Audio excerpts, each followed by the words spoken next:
Bonjour, j'espère que vous allez bien. Alors, je reviens un peu sur ce commentaire de mon frère là.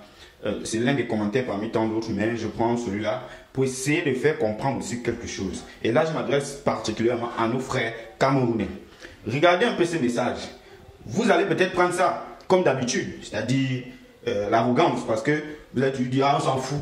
Ah, et tout ça, nous, on est pour nous, vous voyez. Parce que c'est un peu ça. Mais il y a quelque chose qu'on doit retenir un peu dans ça.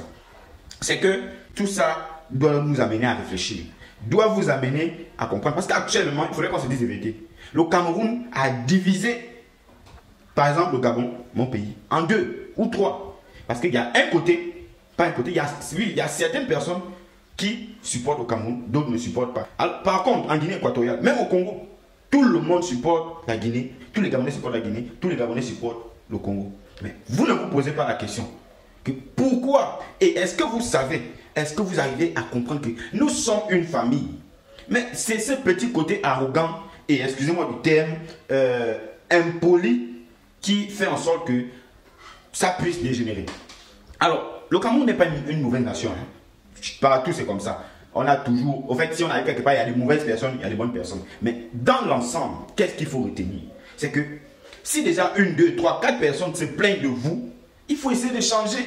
Même le prisonnier, quand il part en prison, là, il part pour essayer de comprendre que ce que j'ai fait, ce n'est pas bien. Là, il faudrait que je change.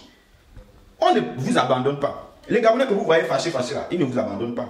Les personnes d'autres pays qui vous parlent mal là, c'est pas qu'ils ne vous aiment pas. La critique est bonne parce qu'elle construit. Le Camerounais doit apprendre à vivre en famille, surtout en Afrique centrale. Le Camerounais doit apprendre à respecter son prochain, son frère. Ça me fait bizarre de voir les messages. J'ai publié même sur Facebook, allez sur Facebook, vous allez voir en gros Demivoul, mon compte. J'ai publié une vidéo où je dansais et je disais tous les Gabonais sont derrière le Cameroun. Beaucoup de messages. Non, c'était vilain à voir. Mais il ne faut pas les condamner. Pourquoi? La bouche des Camerounais, la bouche de nos frères camerounais, ça vient même jusqu'à nous-mêmes, la famille, entre nous. On peut comprendre quand ça se passe avec la Côte d'Ivoire, les autres, oui, on peut comprendre. Mais entre nous-mêmes, le Camerounais veut jouer au grand. Entre nous-mêmes, le Camerounais veut toujours dénigrer. Le Camerounais veut toujours montrer qu'il peut avancer seul. Le Camerounais veut toujours dire qu'il est indépendant, qu'il s'en fout des autres. Or, c'est pas bon, c'est pas un bon comportement. Entre nous, nous sommes des frères. Malgré tout, on doit laisser nos différences là et mettre tout en communauté. C'est ça qu'on appelle le vivre ensemble. Je finis avec un proverbe qui dit, si tu vas aller vite, va seul. Mais si tu vas aller loin, allons-y ensemble.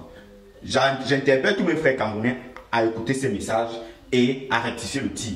En tout cas, moi, je suis avec tous les pays de l'Afrique centrale et je vous soutiens parce que j'ai croisé des Camerounais, des très bons Camerounais, des très bons Guinéens, des très bons Congolais et je sais que vous avez du bon en vous, les gars. Mais dans vous là, c'est pas vous seul. Il y a beaucoup de mauvaises choses. Il faut rectifier. Pour qu'on soit unis, ces gens de paroles ne doivent pas sortir des Gabonais, des Congolais, des Guinéens vers leurs frères. Mais s'ils le disent, c'est pour une raison. Que celui qui a les oreilles écoute. Bonne soirée.